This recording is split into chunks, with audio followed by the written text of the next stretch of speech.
사람입니다. 예.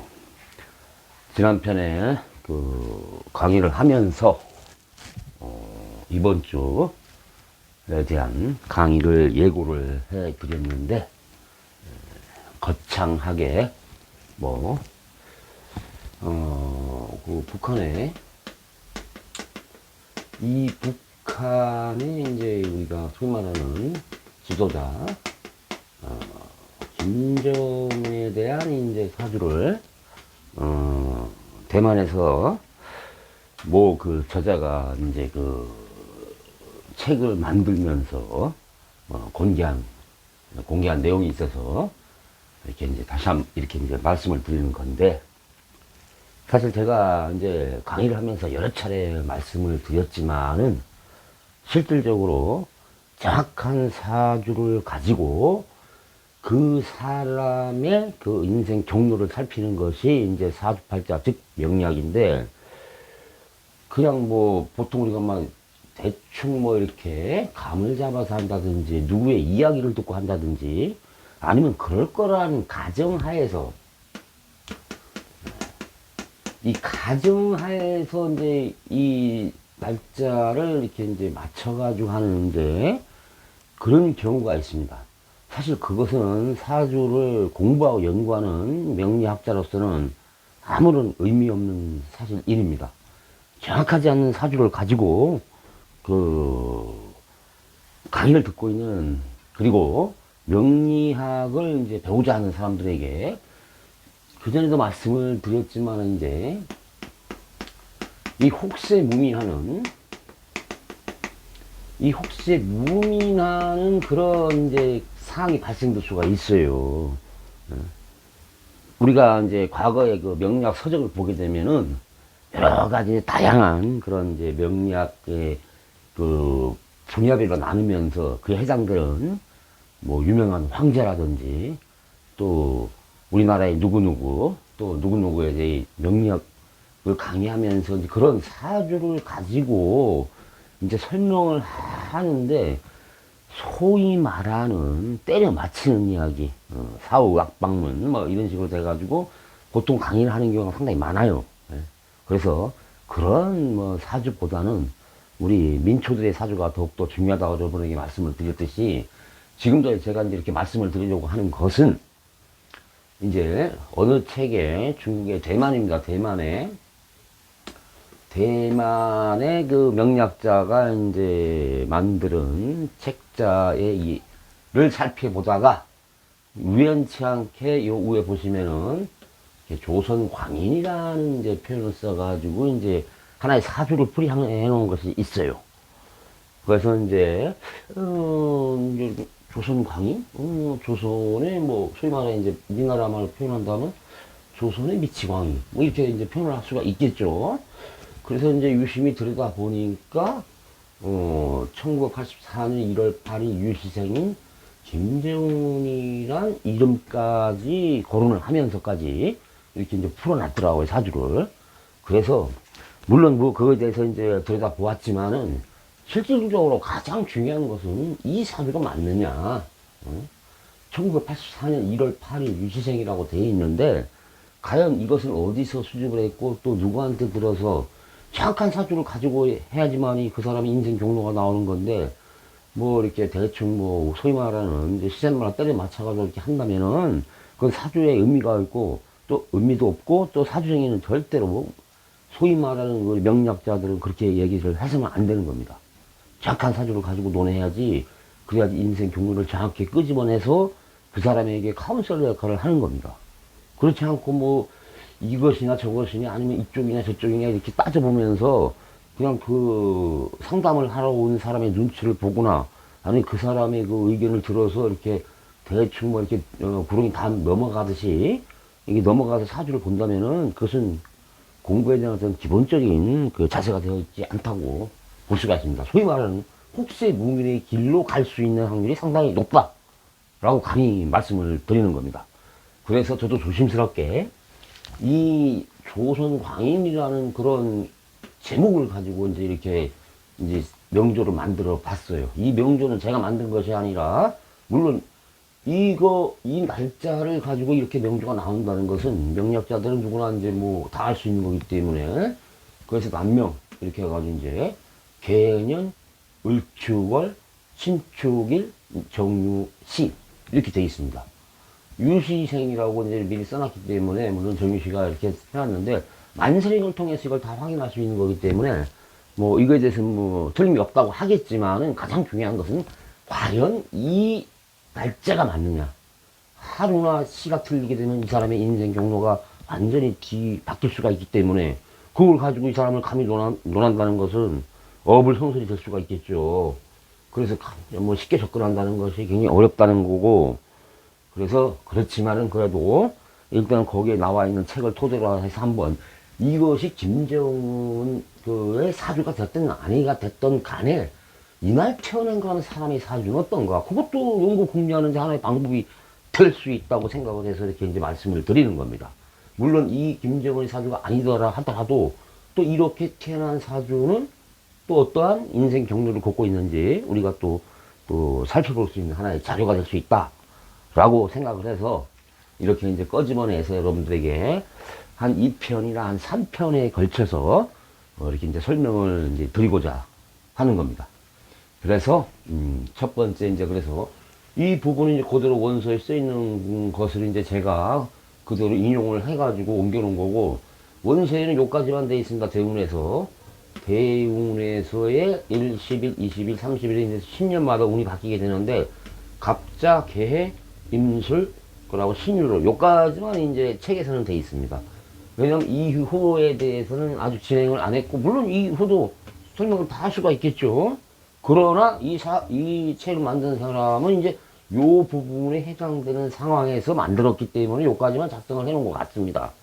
물론 이제 40일, 50일, 60일, 뭐 더 나가 70일, 80일, 90일까지 해서 뭐 기미, 무호, 또 뭐 정사, 뭐 이렇게 정사 다음에 이제 뭐 병진 이렇게 해서 계속 나가는 겁니다. 10년마다 대운 주기가 나가는 거예요.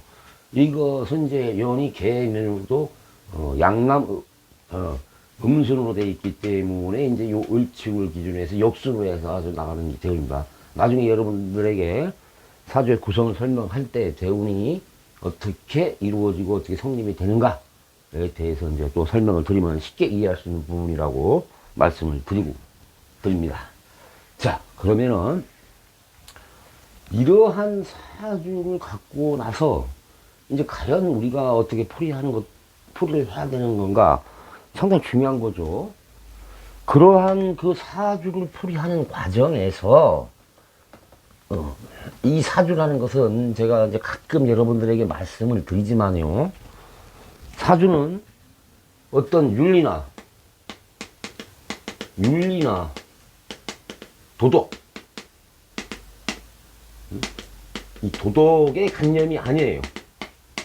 이 관념이 아니라는 얘기죠. 그리고 또한 선과 악의 개념도 아니에요. 그 개념으로서 이 사주팔자를 논하는 것은 아닙니다. 이 사주는 그야말로 실제 상황이에요. 제가 이제 제목에다가 실제 상황이라는 말을 많이 붙이는데, 실제 상황이라는 표현을 쓰는데, 말 그대로 실제 상황이라는 것은 이러한 사주를 놓고 우리가 풀이를 할 때는 어떤 도덕적인 관념이라든지 윤리적인 관념, 그리고 선악의 개념으로 해서 이 사주를 푸는 것은 아닙니다. 그 사람이 뭐 훌륭한 뭐 인자하고 아주 뭐 고귀한 학자의 풍부를 갖췄다 하더라도 사주가 나쁘게 진행되면은 형의 작용을 하는 겁니다. 그대로 있는 대로 나타나는 거죠. 근데 또 반대로 어떤 사람은 참 뭐 예를 들어서 설명을 해 드려야 되겠네요. 일단 이 풀이를 하기 전에 이제 앞서 제가 이제 설명을 드리는 것은, 이러한 사주를 풀이하는 것은 그 사람이 어떤 직책이라든지 그걸 보고 풀이하는 것이 아니라 실제 상황을 가지고 실제 진행되는 상황, 앞으로 어떻게 진행될까를 영구 궁리하는 학문이기 때문에 그럽니다. 선악의 개념으로 본다든지 아니면 윤리나 도덕적인 개념으로 보는 것은 사주가 아니에요. 현실적이라는 얘기죠, 사주는. 아무리 좋은 일을 많이 했어도 왜 그 사람이 운이 나빠서 소위 말하는 비참하게 뭐 말년을 맞이한다든지, 아무리 나쁜 일을 많이 했는데도 불구하고 이 사람은 죄와 불을 갖다가 재물과 또 명예까지 얻어가지고 평생 또 편하게 살아가는 그런 사주가 있어요. 그래서 선악의 개념이 아니고 윤리와 도덕적인 개념으로 봐서는 안 된다는 거죠. 실제적으로 이 사주에 나타난 있는 그대로가 바로 이 사람의 인생 경로가 되는 겁니다. 좋은 일을, 물론 나중에 이제 뭐 여러 가지 얘기를 하면서 좋은 일을 많이 하고 공덕을 쌓고 또 풍수에 대한 이야기, 이런 이야기를 하면서 그에 대한 부가적인 이야기가 가미가 된다면 이제 또 윤리와 도덕이라는 개념이 이제 또 들어갈 수가 있어요. 그러나 일단은 사주를 풀 때는 실제적인 개념에서 풀어야 된다는 얘기죠. 비근한 예로 우리 제가 가끔 말씀드리죠. 이 사마천이라는 사람이 있죠. 사마천. 사마천이 이제 최초 역사서를 쓴 이제 사기를 쓴 이제 사람입니다. 이 사람이 중국 한나라 시대 때 사람이죠. 우리가 소위 말하는 전환이라고 부릅니다. 전환 시대 한무자 때 이 사마천이라는 사람이 그 각종 전에 일어난 그런 사건들을 현장에서 답습하고 이야기를 듣고 또 실제의 어떤 그런 경험을 통해서 이 역사서를 만든 사람입니다. 이 중에서 열전편에 다시 쓰겠습니다. 이 열전편에 첫 번째 장이 뭐냐면 이제 백이 숙제열전이에요. 백이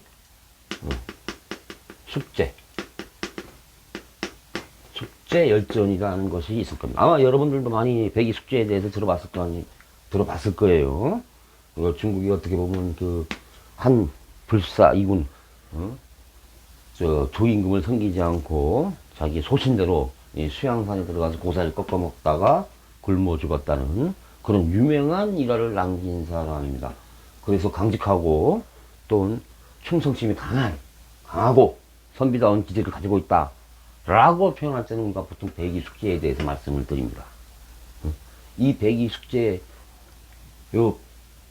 숙제에서 맞백자하고 이제 아홉숙자를 쓰게 되는데 이제 이 사람의 아마 이제 이름이 이제 이하고 제가 씁니다. 이제. 예. 그래서 백이 숙제. 형과 동생의 열전이다. 이렇게 이제 이해를 하시면 되겠습니다. 그런데 이 사람들은 자기 소신껏 해서 충성심을 다해서 왕에게 충성을 다해서, 폭군을 섬기지 않고 취향산에 응거하면서 고사를 꺾어 먹다가 죽었는데 그런 아주 고귀한 청렴과 아주 충성심의 그런 생각을 가지고 있음에도 불구하고 이 사람들은 굶어 죽어요. 또한 지금 이렇게 말씀을 드리는 것은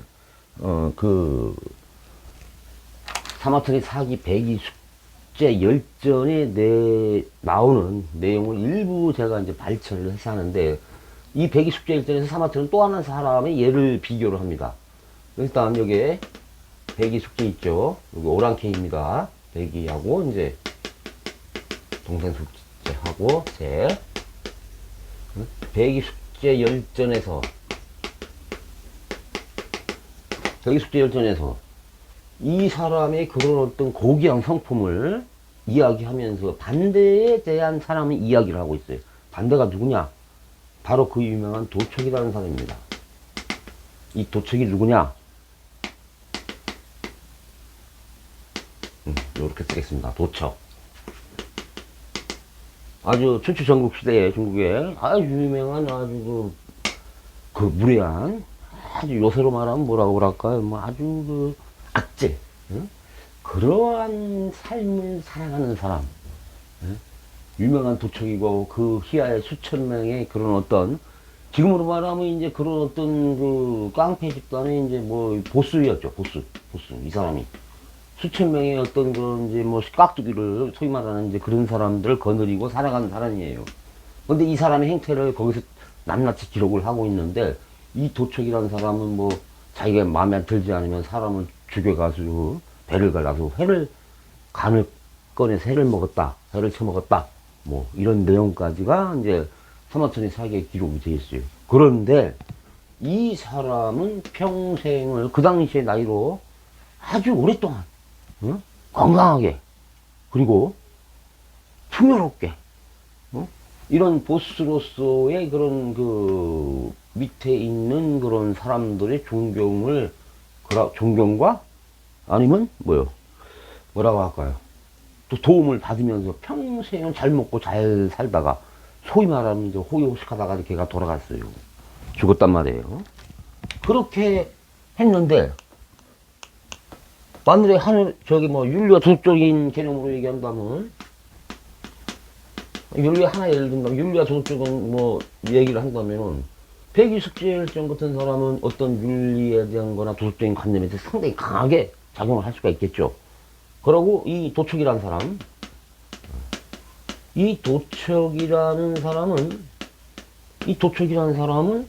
평생 나쁜 짓만 하고 사는 사람이에요. 선량한 사람들 애미고 말이야 못 살고 하는 사람인데 이 사람은 평생을 죄와 명예를 다 가지고 산 사람이에요. 명예를. 근데 이 사람은 굶어 죽었어요. 네? 소위 말하는 아사였어요. 아사. 네? 아사를 했는데 그래서 사마천이 이 두 사람을 비교를 하면서 아사 이렇게 쓰면 되겠죠. 한문으로 이렇게 이제 써가면서 이렇게 이제 한문을 써가고 또 이렇게 이제 한문도 한 글자씩 이렇게 이제 이해하고 하면은 명령을 공부하게 되면 자연적으로 한문의 높이도 이게 많이 이제 발전되고 또 많은 식견을 가지고 있을 수 있다 해서 이렇게 이제 구분을 해서 이렇게 이제 쓰기도 합니다. 그 윤리적인 개념으로 볼 때 백이숙제는 아사에서 죽었어요. 그러니까 배고파서 굶어 죽을 아짜요 이게. 배고파서 죽었다는 얘기고 이 사람은 도둑질을 다 하면서도 죄와 명예를 다 가지고 있다가 평생을 부귀한 명예를 다 누리다가 죽은 사람입니다. 그래서 사마천은 여기서 그런 이야기를 합니다. 과연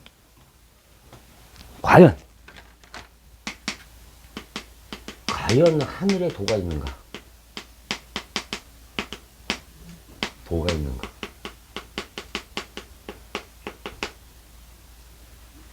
이 사마천이라는 사람도 공정하고 냉정하게 어떤 자기의 그런 어떤 치욕적인 궁형이라는 것을 당하면서까지도 그 아버님이 사마담이에요. 사마담의 유지를 받들어서 그 시대의 최고의, 지금도 사마천의 사기를 보게 되면은 우리가 지금 쓰고 있는 사자성어나 고사성어가 상당히 많은 비중을 차지하고 있다는 것을 알 수 있습니다. 그래서 이 사마천은 열전 70편 제1장에 백이숙지열전을 갖다 놓고 과연 하늘에 도가 있는가를 논하고 있습니다. 왜?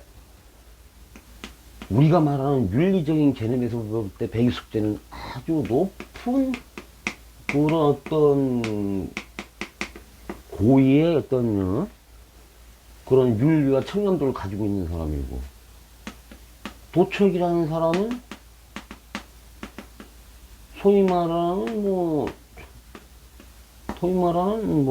시샘말로 아주 그냥 사회 악이죠, 악.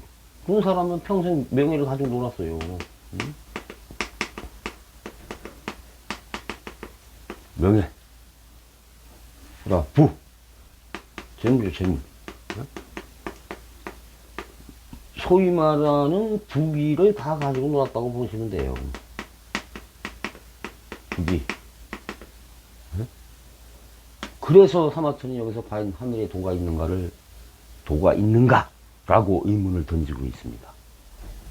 이 설명을 이제 우리 이 사주를 설명하기 전에 이 말을 잠깐 꺼낸 것은 이제 사마천이 사기도 일부 인용을 하면서 이 모든 우리가 지금 공부하고 있는 명리학이라는 사주학은 바로 실제 상황이지 윤리와 도덕이나 아니면 그런